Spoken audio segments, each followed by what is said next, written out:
So my name is Carol Folino, and I'm a high school art and history teacher, and I am also a local artist.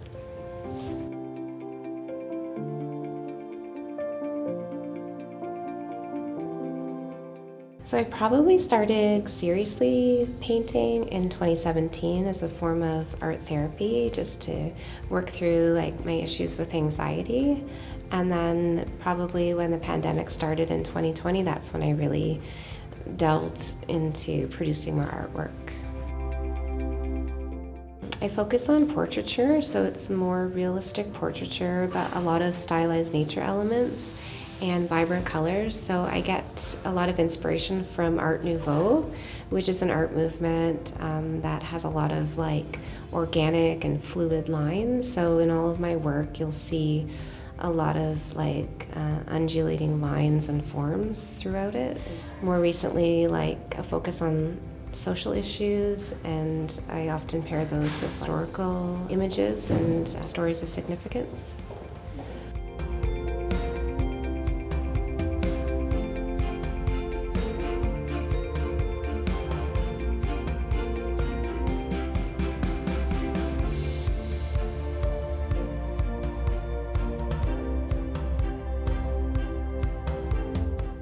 So I know art's my passion because it's the place I'm at the most peace and when time melts away. So I can paint for hours and hours. And so that is how I know that's my passion. Literally 3-4 hours could go by.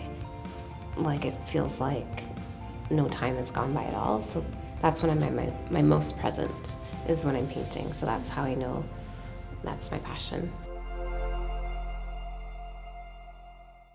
So one that probably has a lot of significance is the one I did about Martin Luther King. So it's called Fulfill the Dream, Let Freedom Ring. And so I used Dr. King's image with a portrait of a young boy from Atlanta, Georgia named Kai. And he was present at one of the protests against the death of George Floyd in 2020. And so I put these two images together just because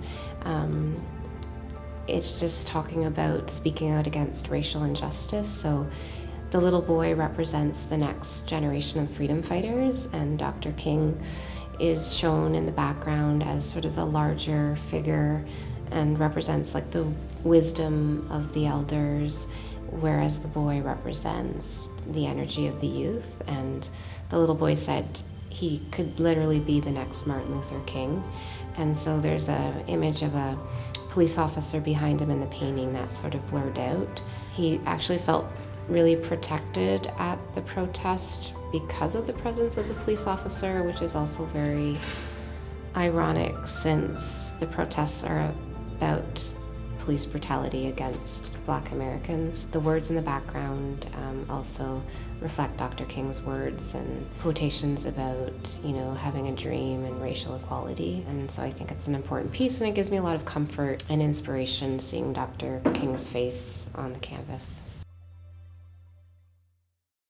I lost my mother when I was 13, so she died of breast cancer, and so that, I think, I had a lot of unprocessed grief, and so that kind of came out in later years in the form of anxiety, and so overthinking and just ruminating thoughts is what I struggle with the most, and so I think it's because I didn't process that trauma, and so that's really what has sort of shaped how I move through the world and my artwork. And what draws me to other people's, stories of struggle.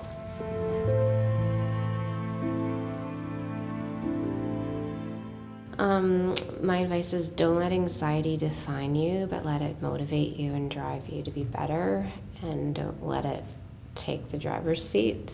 It's always going to be probably in the back seat, which is okay, but you kind of have to go through it in order to see the other side. So I'm actually grateful that I struggle with anxiety, because without it I wouldn't have this body of artwork and I would have nothing to talk about. So it served me well in a strange way.